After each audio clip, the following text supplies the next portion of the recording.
my landlord was selling my old flat, so I had to move, and I found this flat and I loved the flat, but the estate agent didn't have a key to show me what the garden looked like before I moved in. And I loved the flat so much that I just decided that as long as there was a garden, that I would just make do with it, whatever it looked like. And as it turned out, I totally fell on my feet. Hey plant fans, Sonia Whaley here. Today we're doing something a little bit different. We're going to be looking at my own garden. It's a garden very much inspired by Japanese writer Haruki Murakami. And equally, it's influenced by Studio Ghibli. And they both have a similar vibe, actually. And I really wanted to recreate that in my garden, which is like an Enchanted forest kind of vibe. Yeah, let me show you more.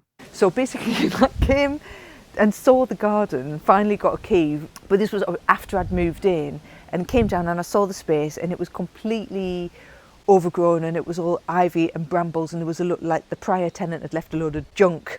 Like it was a bit of a state for sore eyes, but equally I could really see that it was quite a big space, and it was quite nice that it was so green in terms of it being so overgrown. Straight away I noticed the trees. So there's 4 massive trees here, really mature. There's a sycamore, a field maple, and 2 field maples and a really tall plum tree. And I loved that the trees just met at the top, and it felt like a sort of cathedral type space, and I just felt like this was going to go really well. So I got to clearing straight away and came in with my hedge trimmer, spent a few hours, and soon discovered when I pulled the ivy away that actually the ivy was the fence, and I opened up this massive gaping hole into next door and went for months without any boundary between this garden and next door's garden. It was quite nice in a way, but anyway, I couldn't keep it like that, and I managed to get the landlady's buy-in to replace the fence. So then, Paul, we've drafted you in, haven't you? Oh, fine and loyal friend, we've drafted you in to do the fence. That's very nice of you to say so. How's it going? It's going very well. We've had to clear the fence line, and it was really dirty. And the tricky thing was that there were these 4 trees which were growing up and through the fence line, and they were obviously a little bit dangerous to cut, because a leaning tree is a kind of dangerous thing to cut. So, but anyway, it's all gone well, and we've got the fence line nice and clear. Cool. The last bit. So we're just starting to dig the first post hole. So hopefully it's plain sailing. And my neighbours on the other side, they wanted to replace the fence too. So there's a lot of negotiating, and sadly for me, gave a really long delay.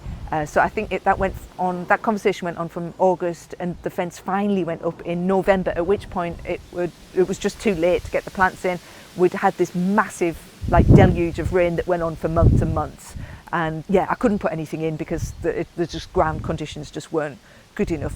So in the meantime, I did have quite a lot of thinking time in terms of breaking up the garden and what I wanted the layout to be, and time to think about the journey through the garden, which I think is really important.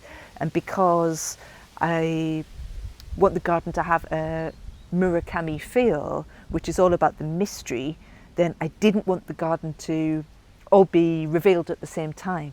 So what I've done is I've added like a hidden room, a sort of secret room that you can only access if you come around the garden via this path. You can't access it from the other side. So that was one of the things I did, and I just essentially created rooms, like split up the garden into different rooms using plants actually, so no hard landscaping, just the soft landscaping of plants and trees, which at the moment are still quite low, but obviously they will grow and they will turn into walls over time. So that's kind of where I'm at the minute, waiting for that to happen. In January, I went to the Japanese island of Okinawa, and I had a mega revelation, because it's Japan, but it's also subtropical, and I thought, well, this is fantastic because I can completely meld the 2 styles, Japanese and subtropical, and actually it's not a farce, this does actually exist in real life. So yeah, I just got completely inspired then to give the garden an Okinawan flavour. As you probably know, I'm quite a big fan of exotic plants, and I'd already collected quite a few. So in the garden I have just a small very small section really that's fully south facing, and any plants that need full sun, I have to put them in this small section. So that's this section here. So you can probably see this is where I have the canna here, I have the ginger, I have like the grasses and so on, because it's the only option that I've got. So anyway, this bit, I'm really happy for this to be as colourful as possible. The rest of the garden I have in quite muted shades, actually, because that's much more in the style of a more traditional sort of Japanese garden. Once it got to about March, I started putting the plants in earnest, and I had a lot of plants from my last garden. They were all in pots, and I felt desperate to get them in the ground. I had to buy quite a lot more plants as well, because of the fact I've moved to a shade garden compared to my last garden.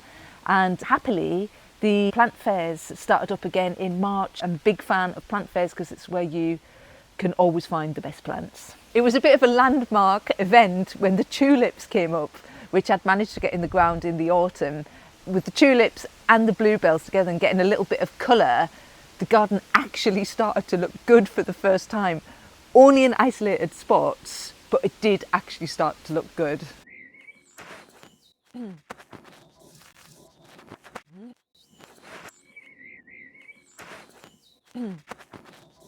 By the time it was getting on to May and Chelsea came and everything, you feel like you're in full flow, you know, it's like it's peak for a lot of gardens.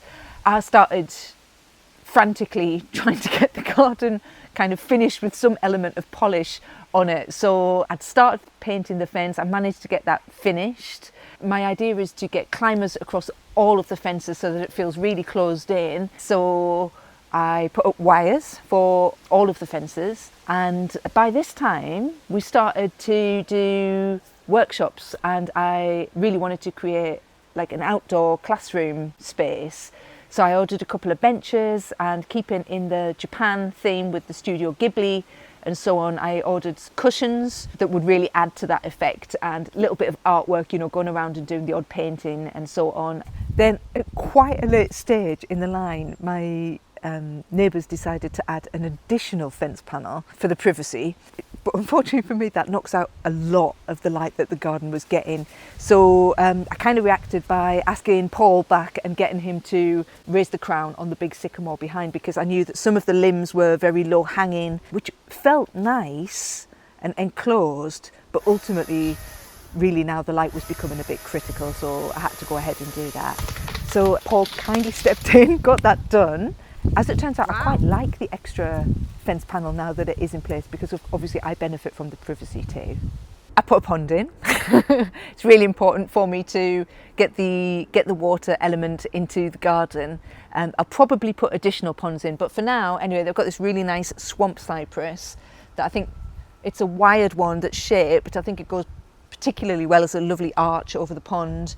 And I have the beginnings of pond planting, work in progress. So now we are in August 2026, and I've been in the garden for a year, just over.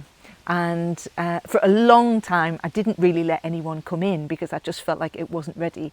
But right at the end of May, I did let some people come in, and I got really good feedback, which is very, very encouraging. And these were planty people as well, so I was pleased with that. So then, to see the garden.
Now that I've got the fundamentals of the garden in place, my mind's naturally moving towards like the future, and what's happened this year that we haven't had for a few years is the hosepipe ban. That's kind of massive, especially for me this year because the plants have only just got in, so obviously they haven't had time to put their roots down. So I've just been putting a few sort of Blue Peter DIY measures in place to cope with it really. Next year, if it happens again, shouldn't be such a challenge.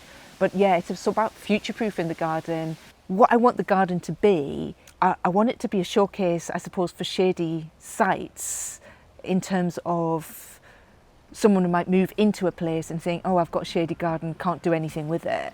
But I think, well, look at this, like you absolutely can.